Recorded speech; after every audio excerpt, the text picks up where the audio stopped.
이제 어깨부터 팔까지 저린다고 얘기를 하셨는데요. 오늘은 저린 부분에 대해서 얘기를 좀 드리겠습니다.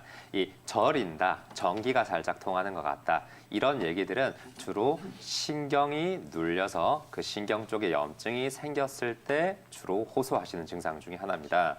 이 사람 몸에 있는 신경은 크게 감각신경과 운동신경이라는 두 가지 신경으로 나눌 수 있는데요. 감각신경이 눌리게 되면 아까 얘기하신 것처럼 저리다, 전기가 통하는 것 같다, 감각이 이상하다, 스물스물하다, 가렵다, 혹은 쑤신다, 차갑다, 시리다, 화끈거린다 이런 신경통의 이런 여러 가지 통증 양상을 얘기하시게 되고요. 이 감각신경 말고 운동신경이라는 것이 있는데 이것이 눌리면 이 해당하는 부위로 근육이 당긴다, 근육이 뭉치는 것 같다, 묵직하다, 뻐근하다 이런 종류의 얘기를 하시게 됩니다. 이런 신경이 특히 팔 쪽으로 내려가는 신경이 눌리는 경우는 크게 두 가지가 있습니다. 아까 앞에서 김정현 원장님이 얘기를 해주셨는데요.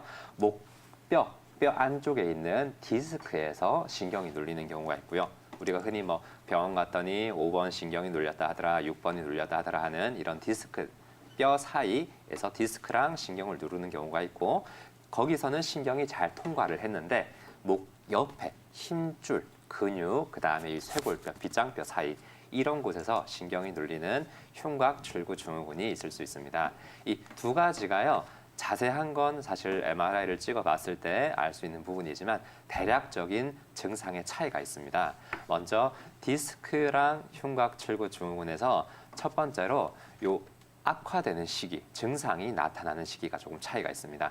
디스크는 밤이나 낮이나 24시간 비슷하게 아프다. 혹은 활동할 때 내가 목 디스크이기 때문에 목을 이렇게 자세를 안 좋게 하거나 혹은 뒤로 이렇게 꺾었을 때 심해진다 그러면 대개는 디스크일 확률이 높고요.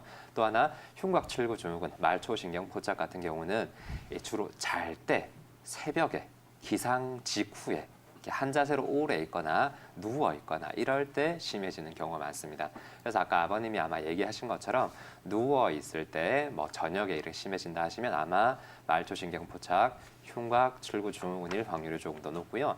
또 하나는 이 악화되는 자세가 조금 다릅니다. 디스크 같은 경우에는 이 목을 뒤로 꺾게 되면 디스크가 좁아지기 때문에 증상이 주로 악화되는 경향이 있고요. 반대로 흉곽 출구 증후군 같은 경우에는 팔을 이렇게 위로 올리면 좀 덜 저리다 그럽니다. 그래서 이 심한 분들은 낮에도 팔을 이렇게 머리 위로 올리고 계신 분들도 있고요. 어디 얹어서 계시는 분들도 있고 잘 때도 팔을 이렇게 내리는 것이 아니라 이렇게 베개 쪽으로 팔을 올리는 이런 제스처를 많이 취하시는 경우가 많습니다. 마지막으로 이 두 개 다 증상은 비슷하지만 결정적으로 달라지는 부분이 치료 기간이 좀 달라집니다. 보통 침 치료나 기타 치료를 시작했을 때 효과를 보시기 시작하는 그런 기간이 디스크는 최소 2주 정도 이상, 길면 4주, 6주 이상 치료를 해야 어느 정도 완치에 가까워지고요. 흉곽 출구 증후군은 대개 치료를 시작한 직후 한 1주, 2주 내에 효과를 보기 시작하셔서 이 경과에 따라 조금 더 걸릴 수는 있지만 디스크보다는 좀 빨리 낫는다고 할 수 있습니다. 그리고 만성 통증 3개월 이상 되셨다고 하는데요. 이 만성 통증의 경우에는 대개 이 목 자체의 문제도 있지만 크게 내 몸 전체 컨디션들 예를 들어 4가지 처음에 만성 피로, 몸의 피로, 그다음에 정신적인 피로 같은 스트레스, 그다음 잠이 부족할 때 수면 부족, 그다음에 소화가 만성적으로 안 되거나 화병이 있으신 분들, 소화장애 이런 전신적인 컨디션 저하도 이 목이나 이런 흉곽 출구 증후군에 영향을 끼칠 수 있기 때문에 가까운 한의원 가셔가지고 목 치료도 잘 받으시고 이런 전체적인 컨디션 관리도 하시면 병이 재발 없이 치료가 잘 되실 겁니다.